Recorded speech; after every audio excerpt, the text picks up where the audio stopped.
Hello and welcome to Voice TV Nigeria. I am Dorcas Olariwaju.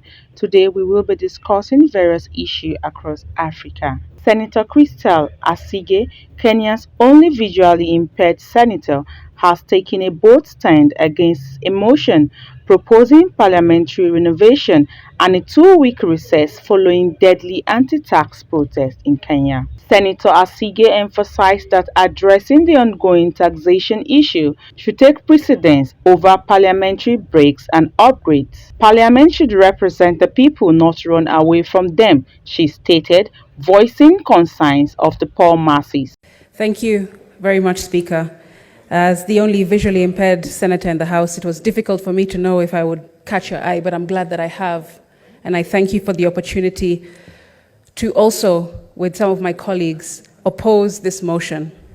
Mr. Speaker, I've heard a colleague use the book of Nehemiah to prosecute her support of this motion. But what exactly did Nehemiah say when he was urged to retreat? What was Nehemiah's decision when people were trying to distract him from his work?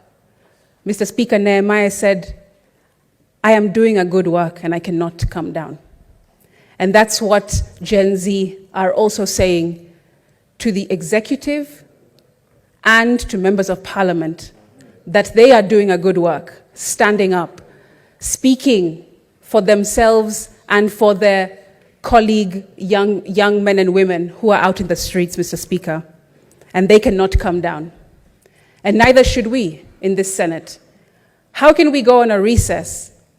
Why are we going on a recess? We have just come from a 3-week recess period, Speaker. Why do we need 2 more weeks to reflect? This is a house of reflection, and we have to do it while we're sitting in these seats and when we're speaking in these microphones. That's what we're here to do. Parliament stands to represent its people. Parliament, Mr. Speaker, does not close to run away from its people. I want to urge and persuade those who have not spoken yet to also concur in opposing this motion, not because of disrespect, but because of respect for the young men and women who have lost lives, who are now muted because they cannot speak due to yesterday's horrifying scenes. We can't go home. Are we trying to say that renovations of windows and offices are more important than speaking for bloodshed and lives lost yesterday? We cannot, Mr. Speaker. And I, as a young person, as the first young person speaking to this motion, as a youth in this House, I am speaking for the youth who are outside of this House. We cannot go on a recess. It is wrong, and it would be completely insensitive to do so. Mr. Speaker, darkness fears democracy. I rarely wake up in the morning wishing for my eyesight to be restored, but what a sight to be able to behold. This last week had me aching with desire to see my fellow youth in the most spectacular display of patriotism, camaraderie, and putting up a first-rate masterclass on demanding that governments be held to account for the entire world to see. And yes, they have seen. But unity, Mr. Speaker, has been violently gunned down in the streets, not by men, but by monsters who have no concern for human life. Although this government has demonstrated that lifeless Kenyan bodies are not to take precedence over their punitive finance bill, young Kenyans have looked their oppressor dead in the eye and shown them that when it comes down to the wire, there are only 2 times to be brave: when you feel like it and when you don't. My profound disappointment with the current government and its forceful assault on crowds of innocent youth, Speaker, by its nefarious police officers who have gone rogue on unarmed young citizens peacefully exercising their constitutional right towards an uncaring, a corrupt, and wasteful government in their eyes that has turned its back on them, cannot be emphasized enough, Speaker. The brute force used against young, unarmed protesters reveals the operating system built into the fabric of today's government. And when they kill us, Speaker, they're killing themselves. The arrogance from some of these top government officials has been outrageously condescending to young people, disgusting and reminiscent of narcissistic abuse. You call us wankers and clueless children of plunderers. Then you say you're proud of us for making our voices heard peacefully. Then abduct defenseless children using state machinery and escalate a peaceful demonstration of young people with phones, twigs, and water bottles in their hands into barbaric scenes of bloodshed. Why don't these policemen punch in their own weight class, Mr. Speaker? That's my question. I've been asking myself, would they come into Parliament and try and abduct or take on Aledama or Lekina? Would they be able to have the balls to come and abduct and violate the safety of Samson Cherargei? They wouldn't, Speaker, because they know that all they're doing is showing a brute force, using their shields and using their armor and using their artillery, pouring it on young defenseless Kenyans.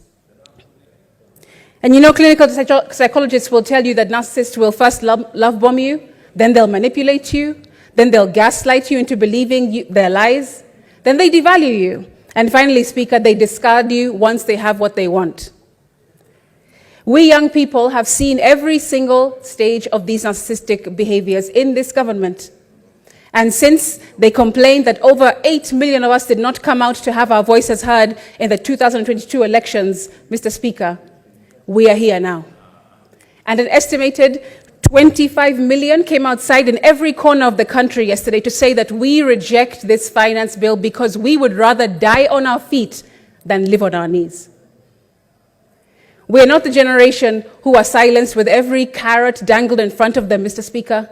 We are the generation that asks questions and demands accountability because we understand that we are rich, and only if the money that we refuse tastes better than the money that we accept. Gone are the days, Speaker, when governments can rely on using methods to numb their people through controlling the media, through controlling education, and controlling the church, which used to be houses of God, and now have turned into dens of thieves. So, Mr. Speaker, we're saying as young people, go ahead, push that narrative all you want about our international financier. That's a scapegoat, because you won't find one. Unity is our financier. Liberation, passion, justice, anger, disillusionment, and dissatisfaction are all our financiers. This is the reason why I oppose going on recess, Mr. Speaker, especially at such a sensitive time in our country. Mr. Speaker, this finance bill is without a doubt designed to be esoteric. I believe that it's relied upon for citizens not to understand this document in full. The Prime Cabinet Secretary said a few days back, if the finance bill 2024 fails to pass, the implications are serious. It could result in a complete shutdown of the government and signal a vote of no confidence from the public. These and many statements, Mr. Speaker, are being peddled by government officials, and none of them are true. They tell the public how ominous the failure of the passing of the bill will be, but that's not true. Yet, Mr. Speaker, if the bill were to pass without the consent of the people, it will split the entire nation, and that's not what we want to see. Mr. Speaker, the President still has an opportunity to not put pen to paper. The Constitution clearly says that he has 14 days to assent to any bill that comes from Parliament, and he can still, right now, today, in this moment, decide not to sign this bill into ascension. Mr. Speaker, please, if you are watching us for the very first time, please do well to subscribe and also follow us on all our social media handles.